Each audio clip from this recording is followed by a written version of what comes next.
In this episode, we're joined by Sonia Van Meter, managing partner at Stanford Campaigns, and Keyon Thomas, co-founder and CEO at PolitoDigital and Agape Intelligence, who break down the world of autonomous agents. While most of the conversation around AI has focused on productivity, autonomous agents open the door to entirely new ways of scaling campaign operations. Listen in for where the greatest opportunities lie for political consultants. Hello, Keyon. How are you today? I am fabulous. I get to hang out with one of my best friends, so that works. How you doing, Sonia?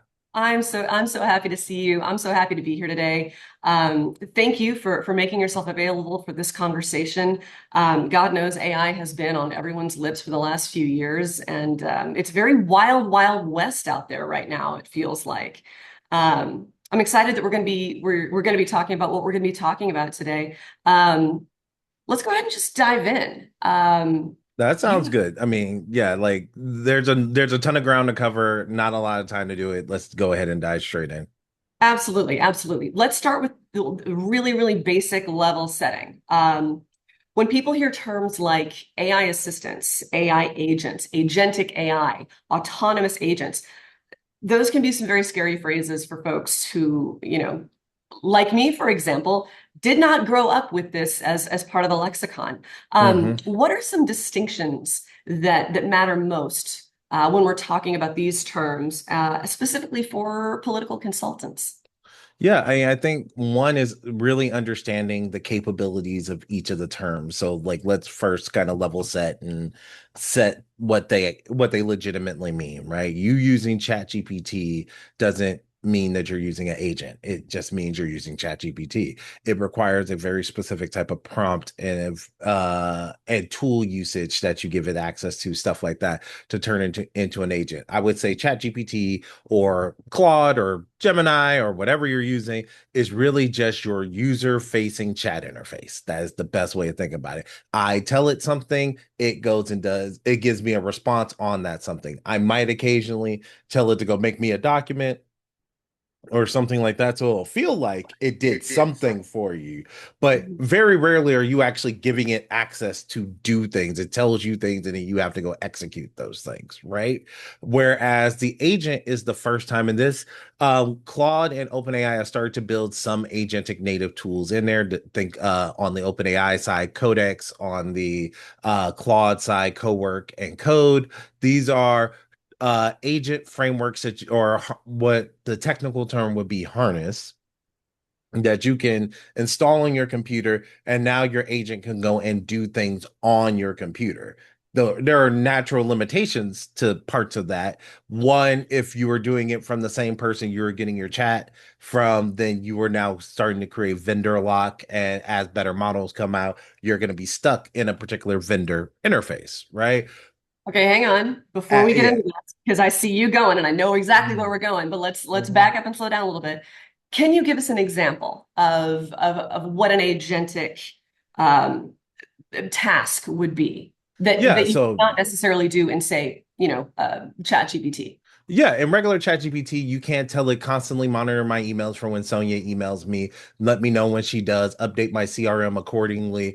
And you know that we currently are waiting to decide if we're going to do the particular project from Sonia. So if you see any indicators in that email that she's ready to move forward, let me know so we can draw up the contract and I can improve that going out. Right. Like that's a significantly more complicated prompt than most people would give something. And I can't currently do that in a standard chat GPT interface because I can't set a cron job to keep monitoring when you to keep checking for it when you email me. I might have been able to give it a CRM connector, but that's only if I'm using HubSpot or Salesforce as my CRM. If I'm using any other CRM out there, I have to go and build a custom connection or learn how to use NAN or if this then that or any of the other millions of API connector softwares to like try and make this work. I'm gonna run into natural problems that just don't like I have to just be more technical to make it work. Whereas the agent, and this is where the power of agents genuinely come from, and also the danger of agents simultaneously, is I can say if I have, let's again use co-work code or codex as my example, right? I could write a custom skill or tell it to write a custom skill of being able to monitor my email and to set a cron job to check my email periodically and to know if this person's name, Sonia Van Meter, shows up in my email, that's the person I'm talking about. And then I can write a custom skill for it to integrate with my CRM and check my CRM if there is for any information about her and update it. All the things I've talked about, I can now go give it those capabilities, even if it didn't natively have it. Whereas in chat, I can't really add capabilities to it. I can do a little bit of playing with skills and tools and I'll feel kind of powerful, but to really give it its like meat and potatoes level like power, I have to move to agents. Mhm.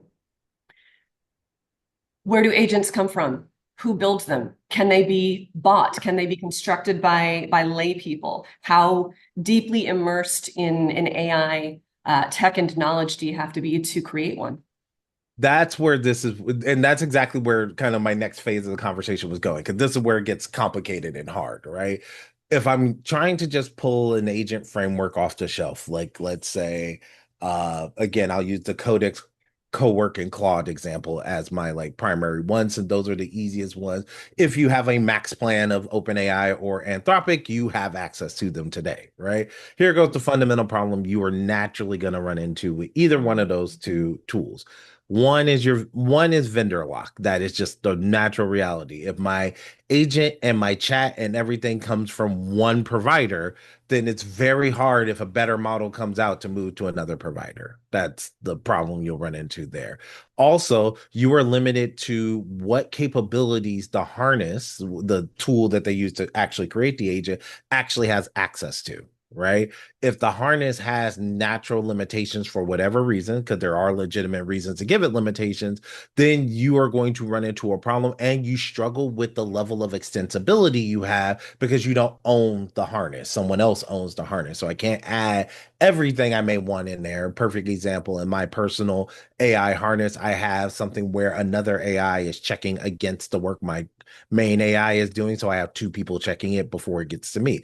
I can't build that functionality necessarily into Codex or co-work or code without a significant amount of tech knowledge and coming up with like crazy ways to get around safeguards that they have in their system, right? Mm.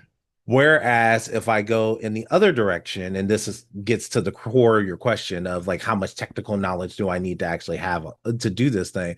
The other direction is to start to separate out the layers, which is what I highly recommend more people doing. Getting your intelligence. Separate out the layers. Yes. So you Be get your very chat. specific about what you're talking about here. Oh, totally. So you get your chat from one person, you get your agent piece from another piece, you get the memory piece and the context piece can be separated and owned by you as well. But all the pieces that make up the agent, all the pieces that make up how I interact with AI, making those separate individual pieces coming from the best and brightest provider, not everything from a single provider, right? This gives me significantly more flexibility and an ability to make the tool that matches my needs, like what we ended up doing for you, right? Like we built you an agent, right? And that agent has significantly more power than if I had done it in co-work or code or codex. Why? One, it's multi-agent by natural design.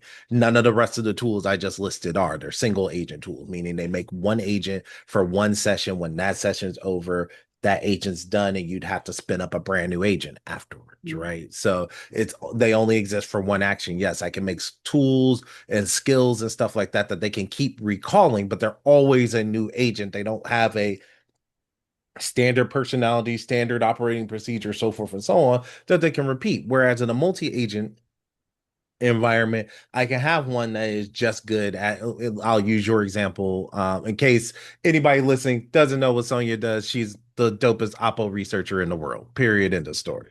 Right. So we have one that does the research side for you. We have one that crafts the narrative for you. We have one that's double checking the accuracy of the book all the way around. We have three or four agents involved in any one book creation, therefore, actually giving you the best of your agents because each one of them can be specifically pinpointed to doing a particular task. So in that case, yes, you did need someone a little bit more technical, but you also needed to build something significantly better than what you could get off the shelf anyway, because the off Mhm. the shelf would have only given you one agent, non-repeatable. It would have had to relearn the skill every single time. It doesn't really have consistent memory or any of these pieces. So without other functionality pieces built in, it really wouldn't have been effective for your work. So for the nature of my work, certainly. Obviously, the tool that you and I built together is very specific. It's tailored for a particular mission, and Mhm. involves a lot of different sort of layers and components. But for the consultant, for the political consultant, for the folks who just sort of generally work in politics across the board, are there off-the-shelf agents that can make their lives easier that you would feel comfortable recommending because they don't require lower stakes, if you will? It depends, right? And I cannot stress this enough. It depends on the nature of your work. And the reason being is because in the end, the agent is only as good as the amount of access to your stuff you're willing to give it. Mhm. And we work in this area similar to finance, similar to medical, similar to legal, where we deal with some of the most confidential information out there, right? And so that changes the risk assessment of any tool that you bring into your organization, right? If I am, you're not going, the reason why more consultants use VPNs than almost any group of people I've seen is because you guys recognize you have confidential information. You don't want that stuff to leak out. So if that's the case, why am I going to trust all of my confidential data, all my confidential information to companies like OpenAI, Claude, or Gemini who were built on stealing someone else's information? I don't care how many times they tell me, "Oh, you checked the box. I'm not going to steal your data." Y'all built the company. Y'all literally just was in court about like stealing copyrighted info. So, in turn, for most of us doing consulting, like let's say I wanted to look at the voter file and figure out what my win number should be, right? Well, I can't put most of that data into OpenAI legally because I have too much PII in there, personal identifying information. So that would become problematic in and of its own right. So the same principles applying even in that scenario when it isn't the fact that the tool couldn't do the job. Let me make that part very clear. There's no tool that OpenAI or Claude or Anthropic has put out that couldn't technically do parts of the job. There are times where a better agent harness makes more sense, but due to the nature of the industry, I wouldn't want to trust those tools because I have significantly important personal identifying information that could end up falling into the wrong hands or end up being prompted out of the system, stuff like Mhm. that. So in turn, I think the two biggest pieces that have to be moved away from the frontier models. That's the term that the industry uses for your open AIs, your Claudes, your Google Geminis, all of those, is moving things more in-house, which is the same thing legal has already done, medical's already doing, finance is already doing. They're not using Claude or OpenAI as their main AI vehicle. They are using private local LLMs that are auditable, that are managed in-house, that can be determined. This is the same reason we made the same security decision for you. I would rather, especially when you're dealing with all this investigator data, I'd rather be on a model you own, operate, and can control and actually audit versus anything else. I mean, tell me how you really feel. Uh, no, no, no, no. I make this joke because you and I have had so many conversations about, the morality, the ethicality of using these models. Um, so what is the best way for folks in our industry? And you've already touched on this a little bit. Who and I feel like this is a common problem, especially on the Democratic side as opposed to the Republican side. AAPC Mhm. did some research recently and found that you know consultants on the Republican side are much more likely to take advantage of AI, Mhm. and that is in part because Democrats don't feel like they understand the technology Mhm. well enough, and they certainly don't trust it for a multitude of reasons. Mhm. So for a consultant that does want to dip their toe in the water, how can you reassure them that what they're doing is smart and also ethical and also safe? Okay. So I'm going to give you two versions of this answer. One is somebody who's never touched it at all, and then someone who has slightly touched it and how you make the migration. And the reason being is because they really the path matters because you have to first believe the technology can genuinely produce great work for you before you can invest money into doing the work with it to make it awesome, right? So the first thing, and I think that if any AI advisor is telling you anything different, they should be smacked upside the head. Use the tools. Just try them. Learn that they actually can do stuff. Don't be afraid. Don't give it anything mission critical, obviously, for the multitude of reasons I've listed before. But just try using it. Learn how to prompt. Learn how to do things. If you need somebody like me to do it, cool. I know the AAPC is talking about making a course about it. Dope. But regardless, learn how to use AI in general so you're not afraid. You're going to be using standard commercial frontier AI when you do this in most cases, and that's okay. It will get your feet wet. It'll make you feel a little bit more comfortable with the tech, and you'll get BS a lot less by people who claim that they know how AI works and are telling you, hey, AI is super dope and it can do all these things, when in reality, they're selling you a whole bunch of hallucinations and crap, right? So that's number one. Genuinely use the tool, learn it, begin to recognize what it's going to be in your life. Now I got both players to the same spot. So now we can talk about how you make the next stage of your migration. I've gotten the people who have never gotten off the fence to at least try it, and the people who have been trying it up till now. How do I level up my game? Right. First, recognize that there are five major components to most AI, and you need to, and if you do not understand that part, the rest of this conversation is going to be painful for you. So you have your chat layer. We already talked about that part. That's the piece that you're actually doing the conversation in, right? You have what I would call the context layer. The context layer is the information the AI has to factor in to do the work in relation to your company or your practice, right? This is normally divided kind of into two parts. One is the context layer on the company level. So how do what I'll use your company as an example. How do we prepare Oppo books? How do we do our research? What's the pathway that we normally do to get this information? What information is genuinely important and what do we consider noise? All of those context clues. And in a lot of cases, that's stuck in your head. That's not even on paper because you've been doing it a certain way so long and you get one intern that you train personally. So you just are telling them information. So you've got to take the time to put that into something that AI can genuinely search and can learn from and can do from it. And that could be that you make it conduct an interview with you, and therefore your output of all your answers is synthesizes into this context document for you. That's one way you could do it, not necessarily the most efficient way of doing it because the file will get really, really big. So that's a lot of thing that the AI has to go through. But the theory is right, right? Or you could do, there's if you Google Karpathy's wiki, it's a method that Andrew Karpathy came up with for handling the same process. He's a world-renowned AI researcher. You have the AIOS model, which is closer to like the way I tend to do it, which uses different ways of databasing the content so that they're just searching for numbers versus searching for full words until it finds a number that matches and then it reads the full thing that it cares about, things like that. But you have to manage that context in some fashion.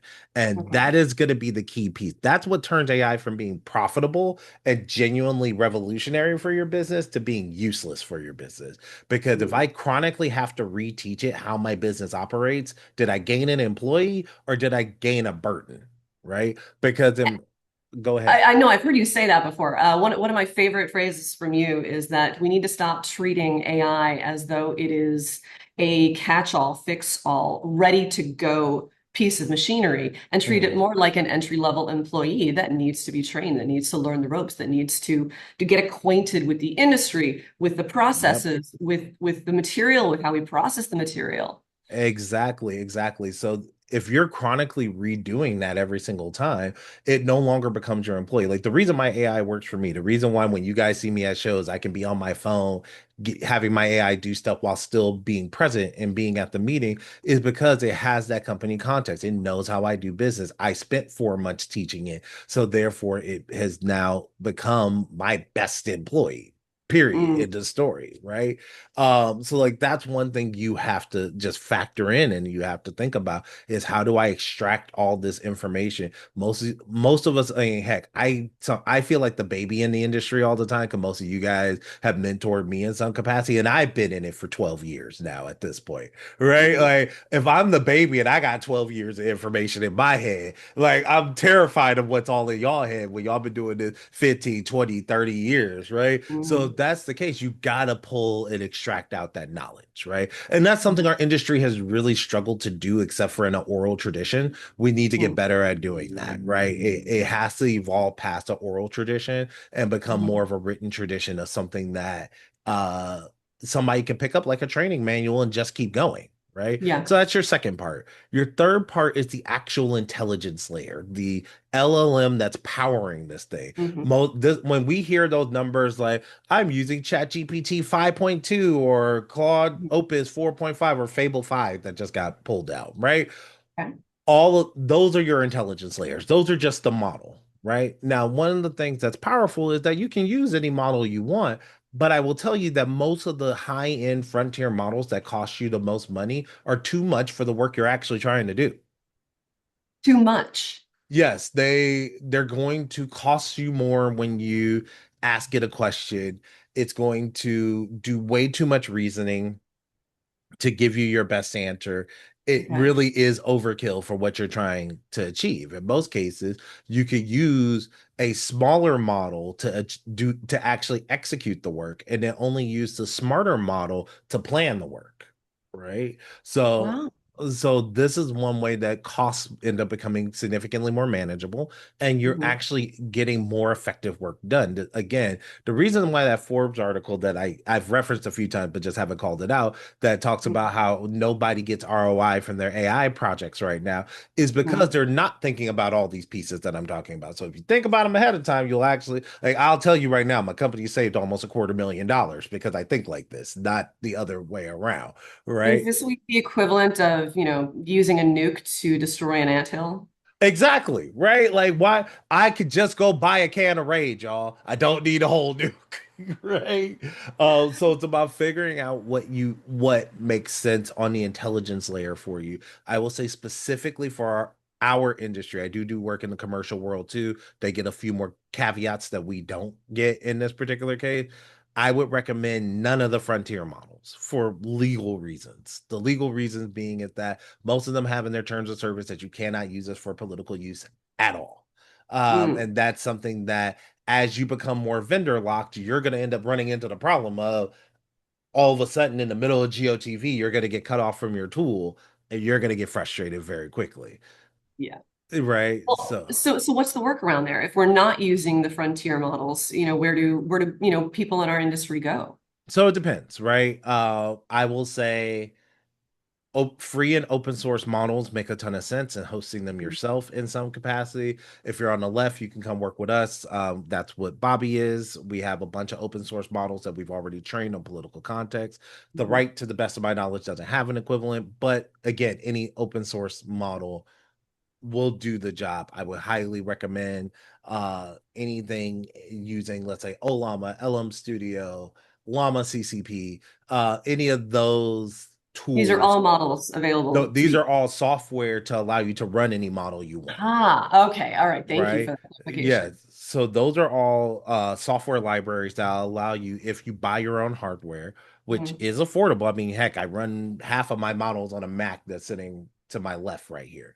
Uh, you can run these local models relatively cost effectively, but the advantage you're going to have with these local models that changes the entire game, there's something I can trust putting PII into, personal identifying information, because it never leaves my internal company or it never is accessed by a normal person besides my company.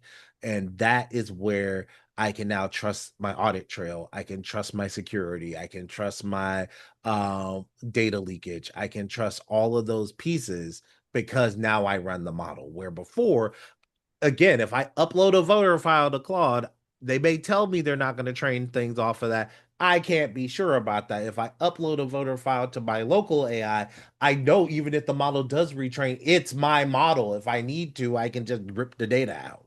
Mhm. So yeah. Okay.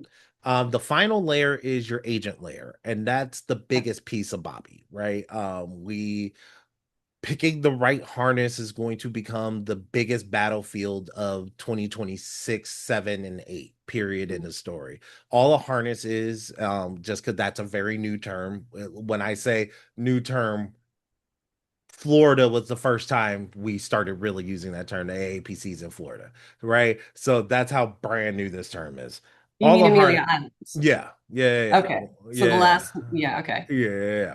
So that was how old this term was because it came out like 2 days before that show, right? Okay. That term only is a replacement for the term agent framework, which is in its simplest term the tools, memory, and access you give your agents. How do you Okay. build your agents and what do you build them in? Right. Um, a good harness will provide tool usage, memory usage, skill usage, and some form of persistent memory management, right? Those are going to be the Okay. four key pieces you need to have. Memory, Mhm. I'll start from the beginning. Tool usage is what other pieces of software it can interact with. Skill Okay. usage is the repeatable patterns that it's going to execute on a consistent basis, right? Okay. I.e., your Oppo book. We have an Oppo book skill that tells it exactly how to formulate an Oppo book every single time, right?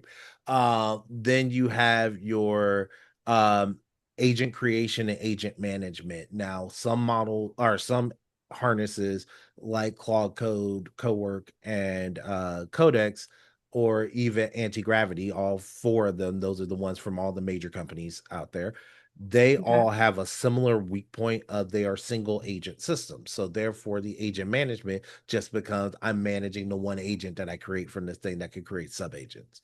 A Mhm. good harness will allow you to make specialty agents. So you'll be Okay. able to have like an email marketing, like in my own internal company, I have an email Mhm. marketing agent, I have a LinkedIn outreach agent, I have a CRM management agent, I have a client support agent for each of the projects that we're supporting at the time, right? Okay. All of those things. So I can have dedicated agents that are doing individual things. If you were to do that using Codex, Cowork, Code, or Anti Gravity, you would be limited to only building one of them, not the multiple that you need, right? And you would have Mhm. to kill one to start up the other, which then just kills your productivity, right? Okay. So agent creation tends to be pretty important. That's something I would say look into for any of the harnesses you may be contemplating using. But the biggest piece of the harness is memory management. If Okay. memory if memory isn't being managed, then you're starting from zero every single time you start a new conversation. Mm. And Seems that's efficient. exactly right. Like the most frustrating thing in using any agent is it forgetting your previous conversation. Where when you get ready to reference a previous conversation, and you're like, I had this happen to me a couple of days ago on something I was Mm. working on because I didn't realize my agents were creating what are called new sessions every Okay. prompt, right? And all a new session is a new conversation that you're having. So it only remembers anything in its memory file and what's in the current conversation. Those are the two Okay. places it remembers stuff from, right? Mm. And because it was making a new session, it didn't have the previous context of my conversation. So I'm over here getting frustrated, like, hey, like I just asked you this question. I just Yeah, we've answered already these talked things. Like about we've this. done this. And it was Mhm. like, oh, and then it realized, like, oh, I'm creating a new session each time. Do you want me to go fix that? And I was like, yes. And it fixes itself, which is beautiful and amazing. But also, these are the things you got to look out for. This is where you can get frustrated because if you don't have this AI knowledge when you walk into making your agents, you're going to assume the agent is breaking. And in reality, the agent isn't fully breaking. It's a weakness either in the harness or in the way you set up something that now needs to get fixed. But you're going to put the blame in the wrong location, right? Gotcha. Um, to answer your question on how the full question on how technical do I have to be to pull this off, you Yeah, don't have to I don't be know about as you, but like you just kind of scared the crap out of me. Just listening, listening to, and you and I have been having this conversation for, coming up on a year now. yeah. And every time you and I talk, I feel just a little bit better versed in what we're doing. But then I also realize, to the nth degree, just how much I don't understand. Totally. And I think the biggest issue, if you're trying to dip into this, and I will tell you right now, on the left and on the right, there are people to support you guys in doing any of this work, right? Mhm. On the left, it's me. Hey, hit me up. I'm here. Got you. Uh, on the right, there's a guy by the name of Dave. He's very similar to me. He is doing a lot of the same thing for right-leaning consultants as well. Definitely reach out to him if you guys got Julie Sweet's email. Email her. She can get y'all in contact with Dave, right? But that's the thing. None of you guys have the ability to invest in studying AI all day, every day. And Hmm. one of the things I would challenge any of you guys to do is if you can't dedicate a staff person to doing this all day, every day, which I'm 99.9% sure most of us can't, hire one of us because that is what we do. Because AI is not like Microsoft Word, not like Microsoft Windows, where I buy it, I install it, and it just works. It's Mount Hmm. Rushmore before faces got carved into it. And someone's got to actually carve and make that image into what you need it to be.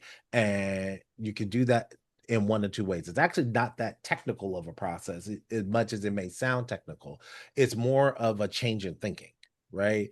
Okay. The technical element is you guys assuming I got to write some specific code to make this work. Mhm. No, it's about thinking the way systems work, and if you can see where a system would break and would fail. Because if you can understand the way systems work, you can understand how AI works, because it's all just one massive system. It checks one thing to get another thing to do another thing to do another thing, and so therefore I have to understand, and the biggest technical hurdle is understanding all the failure points and knowing where those failure points could come in and how to guide my AI into working past his failure points. Similar to the same person who I referenced earlier, Andrew Karpathy, he's one of the greatest AI researchers in the world. He's like, I don't write code anymore. I Mm. like 80 to 90% of what we ship is code. And he currently works for Anthropic. We don't write the code anymore. Our AI is writing the code. We're reviewing it and we're managing systems, Mm. and that's a lot of the difference, where I was able to identify like, hey, it looks like you're having a session leak, where like you're making a new session every time I'm asking you a question because this doesn't make sense on why you're acting this way. And my AI Mhm. was like, you're right, I'm making a brand new session, let me go fix that. I just had to guide it to go, how to go fix it, but I So, needed the system knowledge to know that information. like the entry level employee that you're training, it's going to screw up sometimes. It's Yeah. going to make mistakes. You're going to have Yeah. to correct. Yeah, always. And 80% of managing this thing is knowing where those risk points may happen, and one, building in contingencies accordingly. Like, perfect example. If you change your one of the easiest places to have a problem happen with any agent system is when you switch Mhm. out the LLM, right? Because every LLM functions differently. Claude prompts differently than OpenAI's models, than Minimax, than DeepSeek, than any of the other models, right? Like all the models prompt drastically differently, and they do not carry over memory to memory of the context window per model. Mhm. Meaning, remember, I described there's two memory sections. There's the one in the Mhm. middle of your conversation, plus the big context piece that it has that it can call on to as well, right? Sure. When you switch models, that conversation restarts, so that memory is gone. Gotcha. So you now have to deal with, how do I get it to be replanned and rebuilt out when I switch model? Perfect example. We rely heavily internally on custom Minimax models. We retrain from the Minimax family of models because they are pound for pound the best to compare to Anthropic models that are Okay. on the open source side of the conversation, right? Pound for Okay. pound, period, end of story. Well, when we switched from 2.7 to 3, because we wanted the 1 million context window, which basically means it can remember more information. That's all the context window is referring to. Okay. Um, it forgot everything we had done with 2.7 because I switched models. So one of the things that we purposely did, we have in our harness what we call a Mhm. protocol system. Anybody who ever uses our tech, you use it without ever realizing it. All a protocol system is are built-in safeguard rules that can be picked up Mhm. via natural language, that it grabs to remind itself of different things that you needed to store outside of memory. So one of the Okay. things, when I knew I was going into, and the reason I knew I could do the model switch safely was like, hey, can you write protocols for every single chat we're currently in, so that when I restart up the conversation, I can say, check the context of project name, and it will load up all the information it needs. And so I pre-wrote all the protocols and then switched the model. Again, system thinking. This is where the failure point could be, is in this model switch. But this model switch is valuable because it can do bigger, longer form tasks. So I have to make the change. So now I need to plan for what could fail and what will probably fail when I make that change, so we can address it accordingly. Right. Oof. It's things like that. Those are the things that become your management piece, is that system layer thinking, not the actual technical writing piece of the conversation. Gotcha. It Yeah. is. plan Well, ahead. and in most things, context really is everything. Exactly. Well, and to the degree that I would say that more than anything moving forward, your context is going to be the crucial step in ensuring that you are being legally compliant with AI. And I'll explain what I mean. Right now, we have almost all the AI laws are really written from the perspective of deepfakes that affect campaigns right now, Yeah. right? Well, the only reason that that is the case is because people are terrified of someone impersonating someone else or pretending someone else said something that didn't Mhm. say it. So what's going to become crucial is when you are generating ads, for all of my people who are thinking about this only from an ad creation perspective, right? You're going to want to have such a bulletproof context window that can verify everything that you make a claim of in your ads so Mhm. where you can't get sued. When someone Yeah. tries to go after you, you can say, nope, here in my context, right here. This is where he said it. This is where he did the thing. This is the date that he said those things. So when we made a video recreation of him doing that, that was not a false representation because I got evidence right here that he did the thing. Stuff like that, right? Okay. Those are going to be, this is going to become your protection layer. One of the reasons, in case I never told you this part, which I'm going to fill you in now if it didn't, when we built your Oppo tool, the biggest thing we worried about was the context window because we needed to Mhm. make sure that anything you put in the book could be defended, Of right? And, course. and can be defended vigorously. So Of the course. first 4 months of your project was just fixing the context window Mhm. and making sure it was solid and bulletproof to where any book generated, you can back up what you were saying. Same principle applies there, right? Mhm. This needs to be the logic for any mail firm, any digital firm, any Oppo firm, any GC firm, any fundraising firm. You need to have a bulletproof context layer, and it can no longer live in your head. And that is the battlefield that is going to matter more for AI usage and it not becoming banned or anything like that than anything else. That sounds right. That sounds right. And we could spend a ton of time, I feel like, on that point alone. But Mhm. for the sake of this particular podcast, I would like to sort of zoom out a little bit. We've talked a lot about the mechanics, the Mhm. processes. Let's talk a little bit about practical application of AI. What are some particular campaign activities that are especially well suited for autonomous agents? Yeah. I would say almost any activity in a campaign can have autonomous agents involved. Now, the question just becomes how much human in the loop needs to be factored into that Yeah. process, right? For example, I'll start with yours and then kind of work my way out to bigger pieces, right? So for the Oppo book perspective, right? One of the main things that we wanted to make sure is that we had a list of trusted sources and trusted areas for it to look in so that it wouldn't confuse. Like, let's say you were running somebody against Mike Lee in Utah. Mike Okay. Lee's got a super common name. Mhm. If I was trying to research Mike Lee, I'm probably going to get some people who also live in Utah who also happen to have the name Mike Lee, and you're going to assume it's hallucinating, and it's not. It's just the man's got a ridiculously common name. So, with that being said, like that was a huge focal point there, Yeah. right? Mhm. And making sure that we mimic your style and your patterns. So I wouldn't have given, I don't give all of that work to AI. I actually have a series of deterministic tools that are actually gathering all the data, and then I have Mhm. AI interpreting that data, and that's one of the differences in that thought process. Because Mhm. before, as you know, me and you've had this conversation over a year, I didn't think AI could do Oppo at first without some of these pieces having to get put into place. And I Yeah. spent most of that year figuring out what those pieces would have to be in place. It wasn't that AI couldn't do the task. I had to give it the tools to actually do it effectively. And that's the And well, primary. yeah. Yeah. Right. Yeah. If I were And to even then, like, Keyon, you know that you are my guru with all things AI. Mhm. I still have humans look at everything. Like Of we course, you better.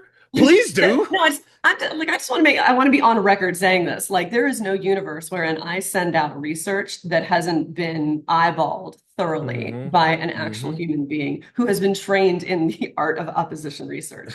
That's Exactly. that's Exactly.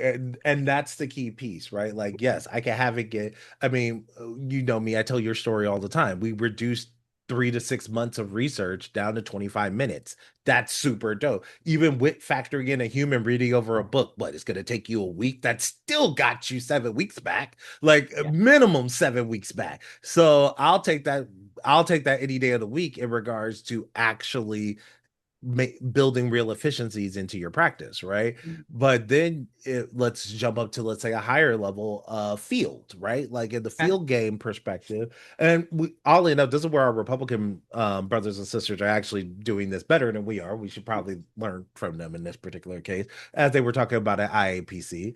Mhm. They are actively having their agents pay attention to what people are doing in the field through their equivalent of minivan, right? So Mhm. they're actually monitoring what doors have been knocked and what have been the responses and stuff like that, reporting back to them in real time and prompting them to send encouraging text messages to people who are struggling, and ones who are not struggling and doing well, sending them praise messages. Well, if you wanted to take this one further, at least with NGP Van, we can do this. Republicans, if Mhm. you're listening, I don't know if your equivalent software can do this, but something to look into. Start, if you could easily have agents start to, one, cut turf based on demographics and sending out your best volunteer who's also done phone banking and text banking and has seen success in certain demographics, sending that particular volunteer to that location. Then Mhm. taking the people who have responded well. Let's say you have two different competing scripts and you have different, one script performing better than the other one, in real time have that agent modify the script that the other person in the field who's doing Mhm. poorly is doing, right? Or things like the bigger piece of factoring in all of your data at the back at the firm's HQ, of knowing, how many doors do we not, how many votes have we probably secured, what's the current sentiment, stuff like that, all in real time in your dashboard, right? So like, that's Mhm. another campaign activity you could be doing, and you could really enhance the arena of field management by Mhm. putting technology in there for things you just physically couldn't do before. Because it's not like you could go walk with every single person, checking their minivan and seeing their success rates and stuff like that. But if we do something like this gives that field manager or that field director the ability to really look into that data in real time without having to be walking alongside somebody, right? Fundraising, another big one, Yeah. and we have a ton of people who make this ask all the time. You could easily use it to automate your data augmentation, to automate social media listens, to automate writing different call time scripts based on policy things that people have said that they are somewhat interested in. Mhm. You could use it to start to, one of the things that we saw tons of success on back when I was a campaign manager in our races here in California, because we get all of the emails in the voter file as well, not just the phone numbers. We would Mhm. email everybody in the district with a survey as our initial email. And so Mhm. we can know what policies they cared the most about, and we would keep track of that. Well, it was a pain in the butt because I was again using corporate skills here, where we would write custom emails for each. But again, a human being's doing that. That's a lot of effort, a lot of work. I'm now sending out different messages, different call times, all of that stuff. And that in a normal campaign life cycle would be something that's a pain in the butt to do. Well, agents can take that work off of you. You can still do the same survey piece I'm talking about, but then have it analyze the answers from the survey, write scripts and write phone scripts, emails, text messages accordingly based on that information, give you multiple variants so that you could be trying your different variants in call time. If you are actually recording every single call, have it take transcripts and then see which one of your scripts didn't work, and start analyzing things like, oh, when they said this line, this person resonated, but when they said this line, this person resonated, so forth and so on, is to actually start to make a amalgam script of everything that worked from all your different call times. These things just aren't possible today with humans, but we could easily do all of these things with AI. We just did something right now where we did a phone survey for a client for one of our phones and texting vendors who are using Bobby, and they purposely only asked open-ended questions versus directed questions. Why? Because Bobby was able to take the 450 transcripts, instantly Mhm. turn them into transcripts, and find the commonalities in the questions, versus us force feeding someone the answers. We actually found out what people genuinely cared about. And so now every subsequent outreach is only focused on what they actually care about. And because we have their van IDs, we can tie that directly to the voter, and every lookalike voter who matches that kind of look and feel, even if they didn't get the phone call, and then gear those messages directly at those people as well. So again, you're looking at 2, 3 data analysis level deep that we just weren't able to do before.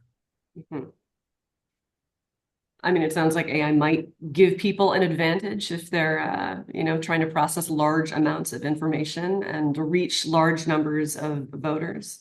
That sounds kind of like what we do on a regular basis. I'm just saying. It, it does.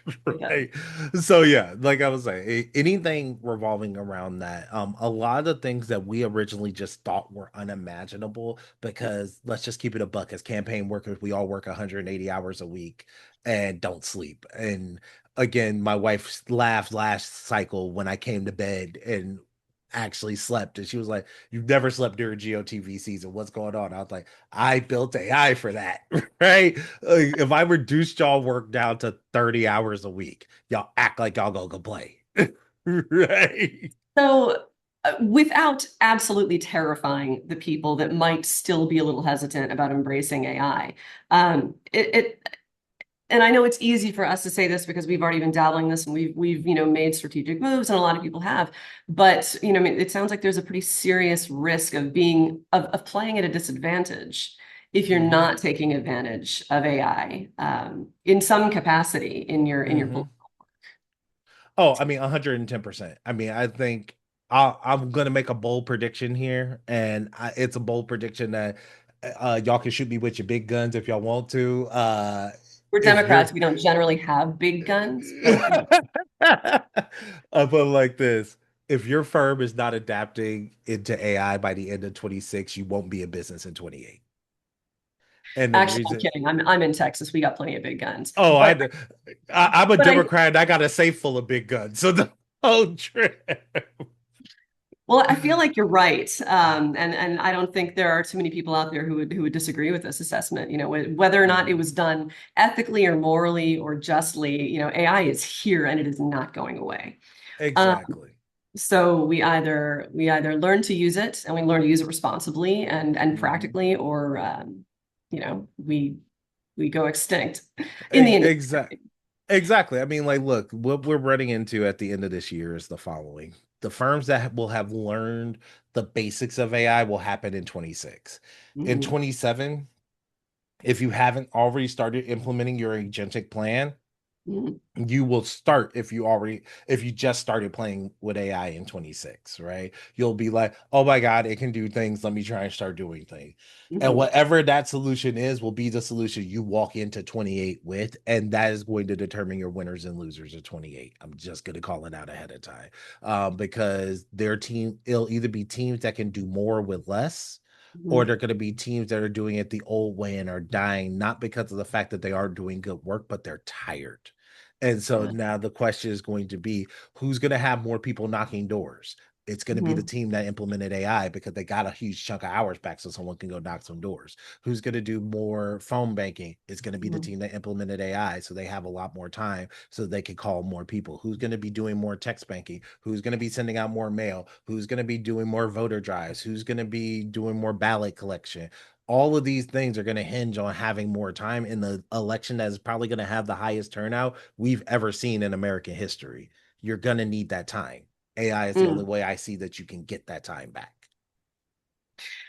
We've touched on this a little bit, but now I'm really curious to sort of hear you expand on this. Let's fast forward 3 years. Hmm. Um, what do you think will be commonplace in terms of AI usage then that we're only just sort of dipping our toes in the water with now? Where do you see I it go? I think that so there are two competing schools of thought in AI, and I'm going to get heady for a hot second, right?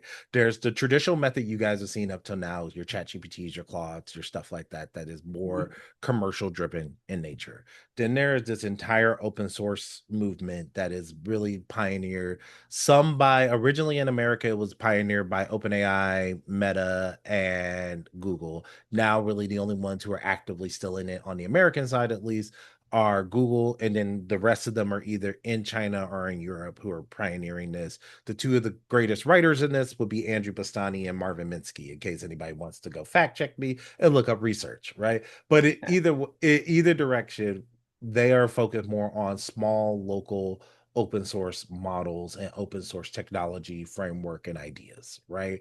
Okay. That is the model that so far more corporate America is adopting than the other model. And it makes sense. In the old IT world, it's the same thing. Most people don't realize that the internet is built on open source. Like, you aren't going to a website that isn't a Linux server. No one uses Windows to host their websites. Why? Because Windows is trash for that. But with that being said, the same principle applies.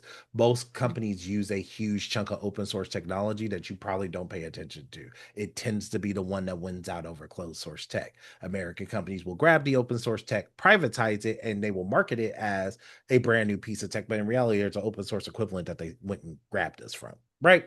I say I mean, all it is the American way to sort of, rip it off and make it our own, right? right, and so I say all of this to say that it is catching up faster and faster on a day-to-day basis. And for real knowledge work, it already is capable of doing anything a frontier model can do. Right. Okay. And the bigger piece is, and this is why you're seeing legal, medical, and finance, the other three industries that are our biggest money makers in our country, and Mhm. also deal with the same level of confidential information that we have in our country, adopting it versus a closed source model. Because I can't stay Okay. HIPAA compliant on ChatGPT. I can't stay legally compliant and maintain firewalls on Claude. I can't make sure that I'm SEC compliant if I am on Gemini right now. That's just not Mhm. possible. So in turn, I have to use open source models because it's the only thing that's auditable. It's the only thing that is, if I got a terrifying letter from HIPAA or from the SEC, I could Mhm. actually answer it. You get what I'm saying? And answer it with confidence.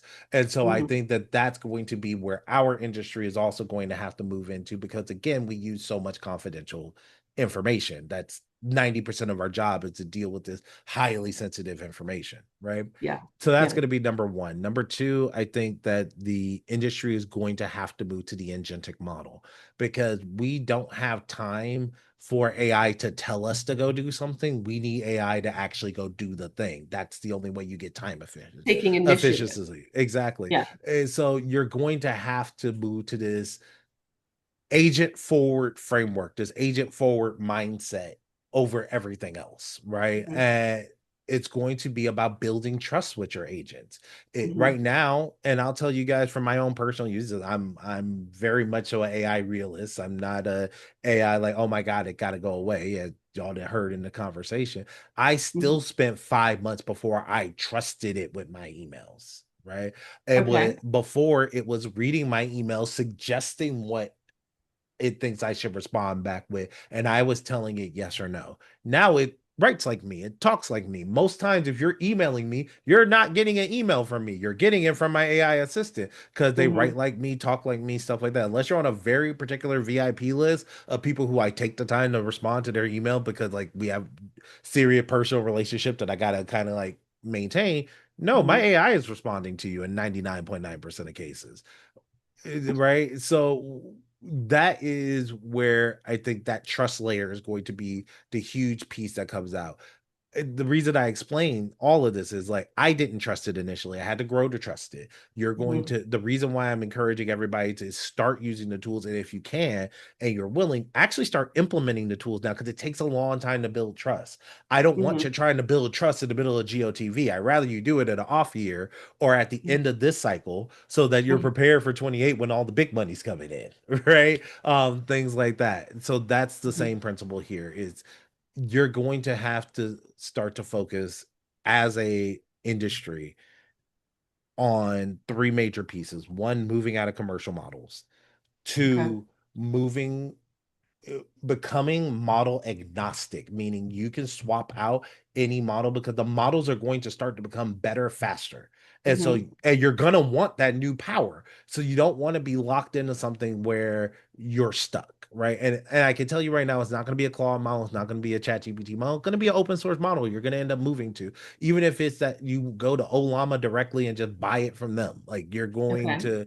you're going to do something in that area. And then it's going to be the trust layer, and trust is the one thing you can't warp speed. I can warp speed everything else, but Yeah. you getting comfortable with it requires you to implement it now so you can trust it in time. And that is going to be the big piece. You will hand off, most of us will hand off 100% of our busy work once we trust it. The question is, can we get to the point where we trust it? And that takes time. Keyon, this has been an absolutely fascinating conversation. Obviously, you and I could go on and on and on about this, and will in the future. And I look forward to it very much. But let's go ahead and just do like 30 seconds or less. As someone who is deeply immersed in all of this, who has been looking at this, who has been studying this, who has been, at the forefront of talking about it and creating it, is there one thing, if you could say one thing that you really, really wish people in the political consulting industry knew about what is going on now and where you see the industry going, what would it be? Twitter size bites. What do we got? AI can do 99.9% of anything you want it to do, but it needs what's in your head. As an industry, we have struggled more than most others to get those things out of our head because we consider that our trade secret. Exactly. It's our persona. Yes. Your agent will become your trade secret. It's okay to put it on paper. Well, that sounds like an absolutely fascinating discussion topic for the next time you and I get together. Totally. But for the time being, thank you so much for your time. I've certainly found this informative. Hopefully the rest of AAPC does as well. Yeah, thanks again. And I'll talk to you soon. Sounds good. Have a good one, Sonia. Take care.